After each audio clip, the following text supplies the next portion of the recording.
Now that the 2025 Oscar season is officially over with Anora winning Best Picture last night, I decided now would be the perfect time to rank every single movie that won Best Picture at the Oscars this decade from worst to best. And I'm going to be including movies that were released in 2019 because they technically won the award at the 2020 awards ceremony. And I want to say I'm in no way the biggest fan of the Oscars. I think the Academy makes a ton of just absolutely insane decisions that I have no idea where they're coming from. But this decade so far, every movie that's won Best Picture I actually have really liked, besides last place, which is Nomadland. This won Best Picture in 2021. Which, to be fair, this was all movies that were released during 2020, obviously the pandemic year, so that kind of affected the quality of the movies nominated. There were some solid ones here though. If you don't know, the movie's about this woman in her 60s who lost absolutely everything in the Great Recession, and now she's homeless, so she's going around being a nomad in this van. The movie is in no way, shape, or form bad, and Frances McDormand is absolutely incredible in the film. It looks great visually.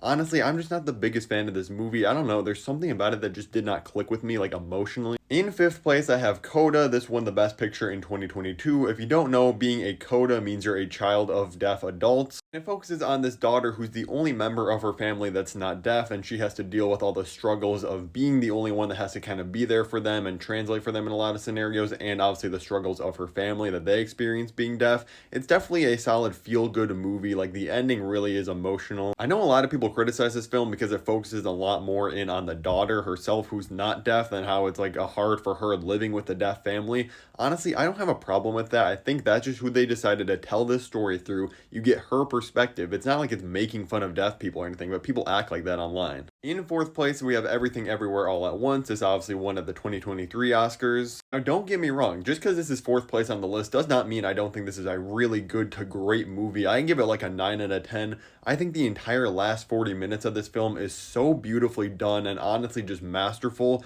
I honestly have some problems with like the first hour of this movie though. I think a lot of the comedy doesn't really work. A lot of the action I know is intentionally very random with random props because of the concept of the movie, but I honestly did not find myself enjoying a lot of the action sequences early in the film. It's not like I think the beginning of this movie is bad or anything. Obviously there's tons of stuff that is crucial in that beginning that makes the ending and payoff hit so hard. I just feel like it's easily the weakest part of the film. When I just rewatched it, I was kind of like, this is not as great as I remember, until we got closer to the end. Obviously Michelle Yeoh and Ki-hye Kwan, absolutely amazing performances in this movie, but there's one that I will never forgive the Academy for awarding. That be Jamie Lee Curtis winning the Best Actress Oscar for her performance in this movie. Is she bad in the film? No, but in my opinion, she's easily the weakest performance in this movie that's full of amazing performances. And I legitimately think every single other actress nominated in 2023 had a better performance and case for winning the award over Jamie Lee Curtis. I just don't understand why she got picked to win this one. Before I get to the top 3, if you're enjoying the video, make sure to hit that like button, and if you're not subscribed already, what are you doing? Hit that button too. Let me know in the comments what your ranking would be. Last night's winner in Anora. I'm a little surprised this film beat out The Brutalist, but I'm very glad it did, because outside of Dune Part 2 and I'm Still Here, this was my third favorite film nominated last night for Best Picture, so I'm happy it went home with. If you don't know, the movie follows Anora, who is a sex worker, but she ends up meeting this Russian oligarch, and then they kind of end up falling in quote-unquote love with each other and going off on this like Cinderella story before she's hit with the crushing reality. I don't think this movie's perfect by any means, and it's a little bit bloated in the middle, honestly, for the story that's being told. I think it kind of pads the runtime a little bit too long. There's a portion in the middle of the film where all the characters are going around looking for another character that takes way too long, in my opinion. But in the places that this movie really needs to work, that's where it shines. The film is genuinely really funny. There are lots of laugh out loud moments in this. I think the ending is one of the best endings of last year. It is super powerful, and Mikey Madison obviously gives an absolutely incredible performance. I am absolutely shocked that she actually won and beat out Demi Moore, but I'm so glad she took home the award. And number 2, we're really stepping into the upper class of just masterpiece films now. I have Parasite by Bong Joon-ho. This honestly could be one. It was just so hard to pick. This movie is an absolute masterpiece across the board. It follows this lower class family that are all unemployed as they all one by one try to infiltrate this richer upper class family, all by working different jobs for them, like being a tutor, their driver, personal nanny. And obviously things take a turn for the worse halfway through this movie. It is honestly amazing how like the first half of this movie is legitimately a hilarious comedy, and the second half is just a devastating drama. Bong Joon-ho is a master at making films that are